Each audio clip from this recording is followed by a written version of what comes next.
प्रिय मित्रों, आप सबका पुनः इस कार्यक्रम सत्य वचन में स्वागत है।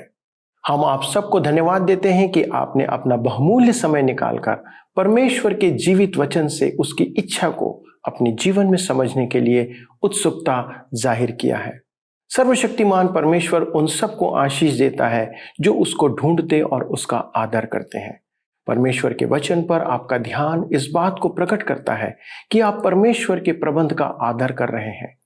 यीशु ने 5,000 से अधिक लोगों को 5 रोटी और 2 मछली से उनकी भूख का समाधान किया कि वे उससे पहचाने कि वह जीवन की रोटी है।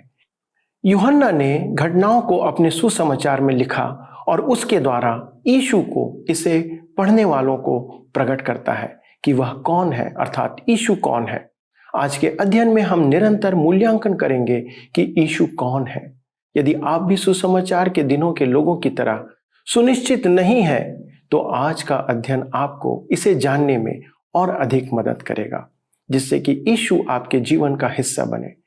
यदि आप विश्वास करते हैं कि संसार में पाप है या कहें कि संसार में कुछ भी ठीक नहीं है, तो बहुत सी बातें आपके जीवन में ठीक नहीं होंगी।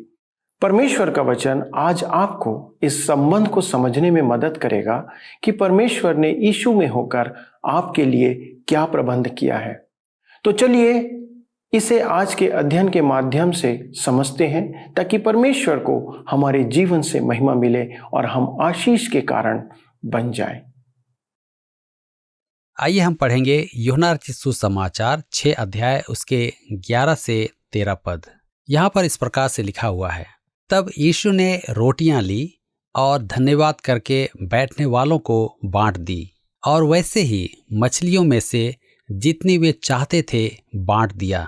जब वे खाकर तृप्त हो गए तो उसने अपने चेलों से कहा, बचे हुए टुकड़े बटोर लो कि कुछ फेंका ना जाए। अतः उन्होंने बटोरा और जौ की 5 रोटियों के टुकड़ों से जो खाने वालों से बच रहे थे 12 टोकरियां भरी। एक महाविद्यालय का विद्यार्थी होने के नाते मैं इस बात को कभी नहीं भूल सकता कि हमारे शिक्षक ने कैसे इस चमत्कार की व्याख्या कर किनारे कर दिए।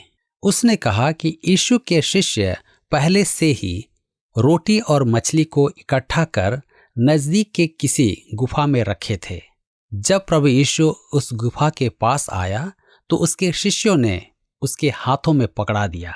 इस व्याख्या में गलती यह थी कि इस प्रकार से काम ही नहीं हो सकता था। इसके लिए आपको और अधिक विश्वास की आवश्यकता है कि आप इस बात पर विश्वास करें। अब प्रश्न यह भी उठता है कि यदि उन्होंने पहले से इतनी रोटी इकट्ठी कर रखी थी तो उनके पास ये रोटियां कहां से आईं? उस समय इतनी रोटी कौन बनाता था और उन्हें इतनी रोटी और मछली खरीदने के लिए पैसे कहां से मिले? हमारे पास ऐसा कोई भी तथ्य नहीं है कि हम कह सकें कि अंद्रियास और पतरस मछली मारकर लाए थे। इसलिए यह व्याख्या बिल्कुल ही निरर्थक है। सही व्याख्या यही है कि यहाँ पर चमत्कार यानी कि आश्चर्य कर्म हुए थे। जब आप यीशु मसीह को अपने उन सामग्रियों में जगह देते हैं तो ये अपने आप में ही काफी हैं। जो आपके पास 12 टोकरी रोटियां हैं, इसका मतलब यह नहीं कि ये झूठे थे। यीशु के आ जाने से आशीषें बरसने लगती हैं। 5 रोटी और 2 मछलियों पर यीशु की आशीष थी, अतः सब खाकर तृप्त हो गए। उस समय वे बहुत खाते थे और उनमें से कुछ तो ऐसे थे जिन्होंने पहली बार पेट भरकर भोजन किया था। यीशु का काम आवश्यकता से अधिक अच्छा होता है। उनके पास 12 टोकरे भरकर भोजन बच भी गया था। आइए हम आगे पढ़ेंगे यूहन्ना रचित सुसमाचार 6 अध्याय उसके 14 और 15 पद में। यहाँ पर इस प्रकार से लिखा है, तब जो आश्चर्य कर्म उसने कर दिखाया उसे वे लोग देखकर कहने लगे, वह भविष्यद्वक्ता जो जगत में आने वाला था निश्चय यही है। यीशु यह जानकर कि वे मुझे राजा बनाने के लिए पकड़ना चाहते हैं, फिर पहाड़ पर अकेला चला गया। जन समूह यीशु के पीछे रहता था क्योंकि वह चमत्कारी था। वे उसे अपना राजा बनाना चाहते थे। अतः यीशु वहां से चला गया। वह निसंदेह जन्म से ही राजा है, परंतु उसका मार्ग भिन्न था। आगे हम देखते हैं यीशु पानी पर चलता है। यूहन्ना रचित सुसमाचार 6 अध्याय उसके 16 से 21 पद में हम आगे पढ़ते हैं। जब संध्या हुई तो उसके चेले झील के किनारे गए और नाव पर चढ़कर झील के पार कफरनहूम को जाने लगे। उस समय अंधेरा हो गया था और यीशु अभी तक उनके पास नहीं आया था। आंधी के कारण झील में लहरें उठने लगी। जब वे खेते खेते 3-4 मील के लगभग निकल गए तो उन्होंने यीशु को झील पर चलते और नाव के निकट आते देखा और डर गए। परंतु उसने उनसे कहा, मैं हूं, डरो मत। अतः वे उसे नाव पर चढ़ा लेने के लिए तैयार हुए और तुरंत वह नाव उस स्थान पर जा पहुंची जहां वे जा रहे थे। अन्य सुसमाचार वृत्तांतों के अनुसार यीशु ने शिष्यों को झील पार भेज दिया और स्वयं पहाड़ पर प्रार्थना करने चला गया। पहाड़ों के कारण गलील सागर पर प्रचंड वायु प्रवाह होने की सदा संभावना बनी रहती थी। अभी वे लगभग आधी दूरी तक ही पहुंचे थे कि उन्होंने किसी को पानी पर चलते देखा और भयभीत हो गए। वह यीशु था। यीशु उनके पास पानी पर चलकर क्यों आया? क्योंकि वे आंधी में फंसे हुए थे। वह आज भी जीवन की आंधी में हमारे साथ ही होता है।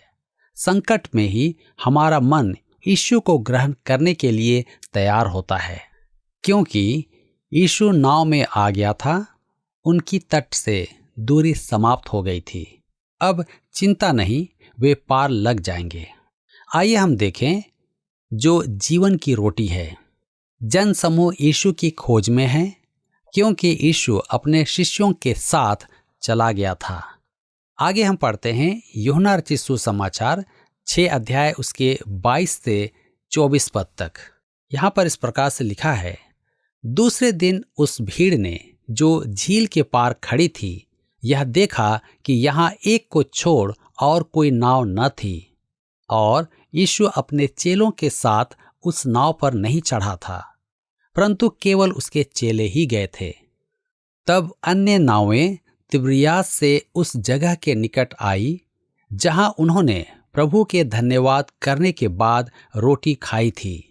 इसलिए जब भीड़ ने देखा कि यहाँ न यीशु है और न उसके चेले, तो वे भी नाव पर चढ़ के यीशु को ढूंढते हुए कफरनहूम पहुंचे। यह जन समूह गलील सागर के दक्षिणी भाग का था। भोजन करने के बाद अगले दिन वे नाव से गलील सागर पार करके कफरनहूम आए। यहाँ पहली बार यूहन्ना प्रभु शब्द का उपयोग करता है। यूहन्ना यीशु के लिए प्रायः यीशु नाम ही काम में लेता है क्योंकि वचन देहधारी हुआ था। यूहन्ना की पत्री 1 अध्याय उसके 14 पद में। यह वचन कौन है? मत्ती रचित सुसमाचार में मत्ती कहता है 1 अध्याय के 21 पद में, तू उसका नाम यीशु रखना क्योंकि वह अपने लोगों का पाप से उद्धार करेगा। हम आगे देखते हैं जन समूह जिज्ञासु था कि यीशु कैसे वहां से लुप्त हो गया। आइए हम पढ़ेंगे यूहन्ना रचित सुसमाचार 6 अध्याय उसके 25 और 26 पद में। यहाँ पर इस प्रकार से लिखा हुआ है, झील के पार जब वे उससे मिले तो कहा, हे रब्बी, तू यहाँ कब आया? यीशु ने उन्हें उत्तर दिया, मैं तुमसे सच सच कहता हूँ, तुम मुझे इसलिए नहीं ढूंढते हो कि तुमने आश्चर्य कर्म देखे, परंतु इसलिए कि तुम रोटियां खाकर तृप्त हुए। वह उनकी खोज के पीछे छिपी उनकी मनसा को भांप गया था। उनका स्वार्थ केवल पेट भरना था, जैसा कि आज भी हम देखते हैं। यूहन्ना रचित सुसमाचार 6 अध्याय उसके 27 पद में आगे लिखा हुआ है, नाशवान भोजन के लिए परिश्रम न करो, परंतु उस भोजन के लिए जो अनंत जीवन तक ठहरता है, जिसे मनुष्य का पुत्र तुम्हें देगा, क्योंकि पिता अर्थात परमेश्वर ने उसी पर छाप लगाई है। आपको ध्यान होगा कि यीशु ने सुखार में सामरी स्त्री को भी यही कहा था, चाहे उसने उस समय पानी के संदर्भ में सच्चाई प्रकट की थी। पानी और भोजन जीवन के आवश्यक तत्व हैं। यीशु जीवन के अनिवार्य तत्वों द्वारा हमें सच्चाई समझाता है। वही जीवन की ढाल है और वही जीवन की रोटी है जो अनंत जीवन के लिए आवश्यक है। यह पोषण नश्वर नहीं है, जबकि सांसारिक रोटी और पानी नश्वर हैं। यूहन्ना रचित सुसमाचार 6 अध्याय उसके 28 पद में आगे हम पढ़ते हैं, लिखा है, उन्होंने उससे कहा, परमेश्वर के कार्य करने के लिए हम क्या करें? मनुष्य की अपनी समझ यह है कि वह मोक्ष प्राप्ति के लिए कर्म करे और वह सोचता है कि वह सक्षम है। अतः यीशु कुछ करने को कहता है। आइए हम देखें यूहन्ना रचित सुसमाचार 6 अध्याय उसके 29 पद में। यीशु ने उन्हें उत्तर दिया, परमेश्वर का कार्य यह है कि तुम उस पर जिसे उसने भेजा है विश्वास करो। कर्म परमेश्वर का है, मनुष्य का नहीं। मनुष्य को केवल एक ही काम करना है कि उस पर विश्वास करे जिसे उसने भेजा है। परमेश्वर ने भोजन का प्रबंध कर दिया है, हमें केवल उसका भागी होना है। उसका भोज निर्मोल है, परंतु वह आत्मिक भोजन है। यूहन्ना 6 अध्याय के 30 पद में आगे लिखा हुआ है, तब उन्होंने उससे कहा, फिर तू कौन सा चिन्ह दिखाता है कि हम देखकर तेरा विश्वास करें? तू कौन सा काम दिखाता है? वे यीशु के हाथ से चमत्कारी भोजन करके भी चिन्ह मांग रहे थे। यह मनुष्य के मन की कठोरता है। यूहन्ना रचित सुसमाचार 6 अध्याय उसके 31 से 33 पद में आगे लिखा हुआ है, हमारे बाप दादों ने जंगल में मन्ना खाया, जैसा लिखा है, उसने उन्हें खाने के लिए स्वर्ग से रोटी दी। यीशु ने उनसे कहा, मैं तुमसे सच सच कहता हूँ कि मूसा ने तुम्हें वह रोटी स्वर्ग से न दी, परंतु मेरा पिता तुम्हें सच्ची रोटी स्वर्ग से देता है, क्योंकि परमेश्वर की रोटी वही है जो स्वर्ग से उतरकर जगत को जीवन देती है। मूसा ने नहीं, परमेश्वर ने उन्हें जंगल में प्रतिदिन मन्ना खाने को दिया था। अतः वे यीशु से भी ऐसी ही आशा करते थे। यीशु आत्मिक भोजन देता है। मेरा पिता तुम्हें स्वर्ग से सच्ची रोटी देता है। यूहन्ना 6 उसके 34 पद में हम आगे पढ़ते हैं, तब उन्होंने उससे कहा, हे प्रभु, यह रोटी हमें सर्वदा दिया कर। यही समस्या उस सामरी स्त्री के साथ थी। वह चाहती थी कि यीशु उसे ऐसा जल दे जो समाप्त न हो, जिससे कि उसे बार बार कुएं पर पानी भरने को न आना पड़े। यीशु को उसकी बुद्धि नीचे से ऊपर उठाने में समय लगा कि वह जीवन जल को समझे। इसी प्रकार यहाँ भी यीशु उन्हें भोजन के पीढ़े से उठाकर आत्मिक जीवनदायक आत्मिक रोटी के लिए तैयार कर रहा है। आइए हम पढ़ते हैं यूहन्ना 6 उसके 35 पद में।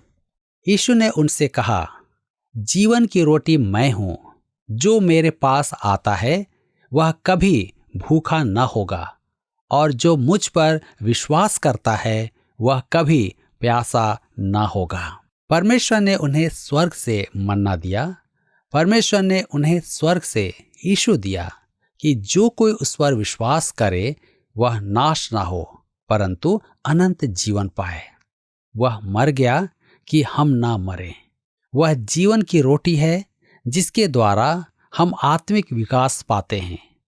प्रतिज्ञा के देश में आने पर इस्राएल को वहां का मक्का खाने को मिला, जो परमेश्वर के वचन का प्रतीक है। अनेक मनुष्य पुराने मक्का को खाना पसंद नहीं करते हैं। यूहन्ना रचित सुसमाचार 6 अध्याय उसके 36 और 37 पद में आगे हम इस प्रकार से पढ़ते हैं, परंतु मैंने तुमसे कहा था कि तुमने मुझे देख भी लिया है, तो भी विश्वास नहीं करते।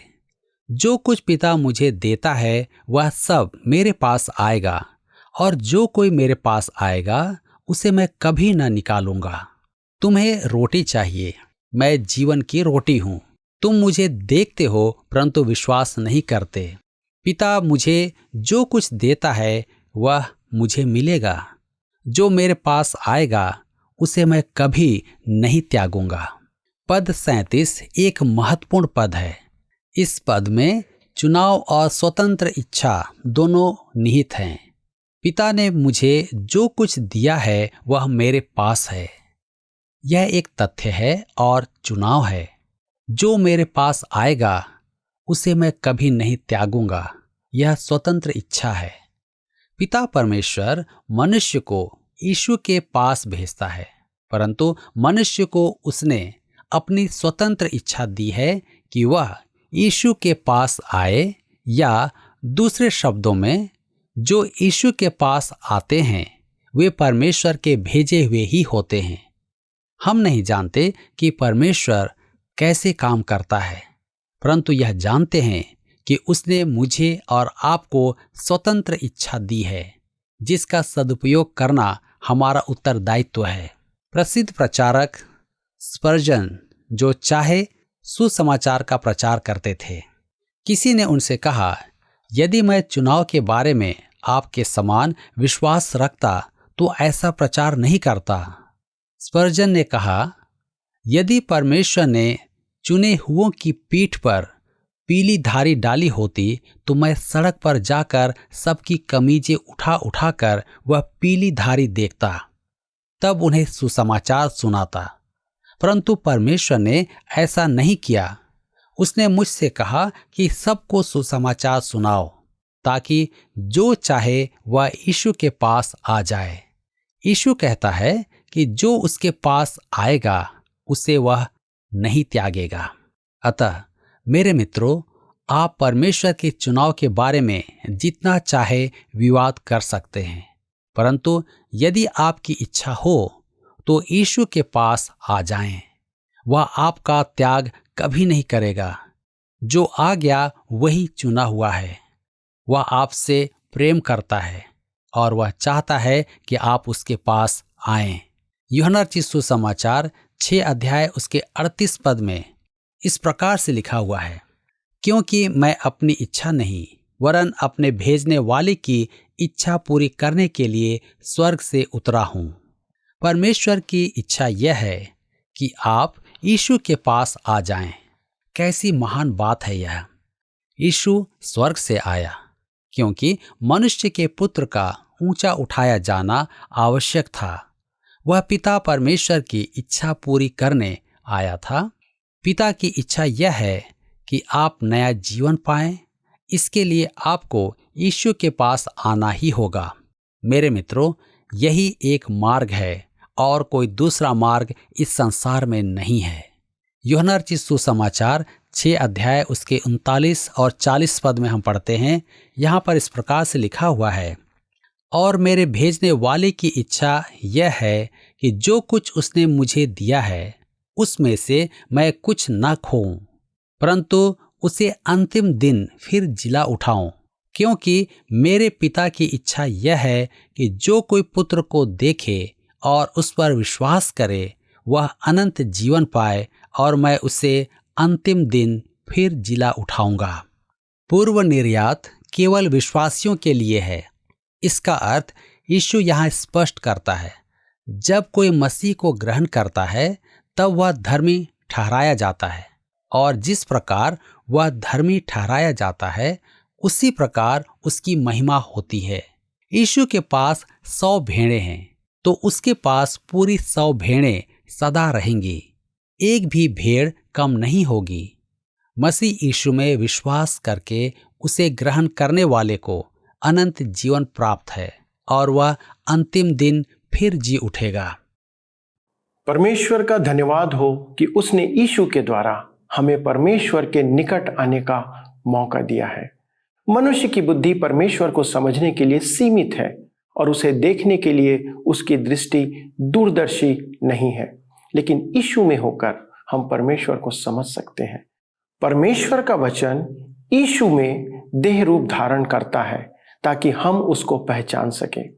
आज के अध्ययन के द्वारा हम सबके सम्मुख यह निमंत्रण है कि हम यीशु को अपने जीवन का उद्धारकर्ता ग्रहण करें, अर्थात अपने पापों और मनमानी से फिरकर उसकी धार्मिकता को ग्रहण कर लें। परमेश्वर के राज्य में प्रवेश करने का यही एकमात्र मार्ग है और कोई दूसरा मार्ग नहीं। हम भूख और प्यास प्रतिदिन अनुभव करते हैं। यीशु जीवन का जल और जीवन की रोटी है। जो उस पर विश्वास करता अर्थात यीशु पर विश्वास करता है वह कभी भूखा और प्यासा नहीं होगा, अर्थात वह आत्मिक रूप से कभी असंतुष्ट नहीं होगा। दोस्तों, परमेश्वर का वचन आज आपको अवसर प्रदान कर रहा है कि आप अपना चुनाव करें जिससे कि आप अनंत जीवन के वारिस बन सकें। क्या आप ऐसा करने के लिए तैयार हैं? यदि हाँ, तो हम आपके लिए प्रार्थना करेंगे। आइए प्रार्थना के साथ परमेश्वर के सामने समर्पण करें। हमारे स्वर्गीय पिता, हम धन्यवाद देते हैं प्रभु कि आपने प्रभु यीशु मसीह के द्वारा से हमारे साथ मेल मिलाप किया। और पिता, हम जो कि पाप में फंसे हुए थे, सारे मानव जाति के लिए आपने एक अद्भुत बलिदान दिया जो सदा काल तक लागू रहता है। पिता, हम धन्यवाद देते हैं कि हमारे प्राणों के बदले, हमारे पाप के दंड के बदले प्रभु यीशु मसीह ने क्रूस पर अपने प्राण दिए। पिता, हम प्रार्थना करते हैं हमारे सभी दर्शकों के लिए जिन्होंने इस वचन को इस समय सुनकर अपना मन आपकी ओर फेरा है, जिन्होंने आपके वचन पर विश्वास किया है। पिता, अपने वचन के अनुसार उन्हें ग्रहण करें। हमारी विनती है पिता, उनके पापों को क्षमा करें और प्रभु उन्हें अपने स्वर्गीय के स्थान में जगह प्रदान करें ताकि वे भी आपकी संतान होने का आनंद उठा सकें। वे सारी आशीषें जो प्रभु यीशु मसीह में आपने रखी हैं उसको वे प्राप्त कर सकें।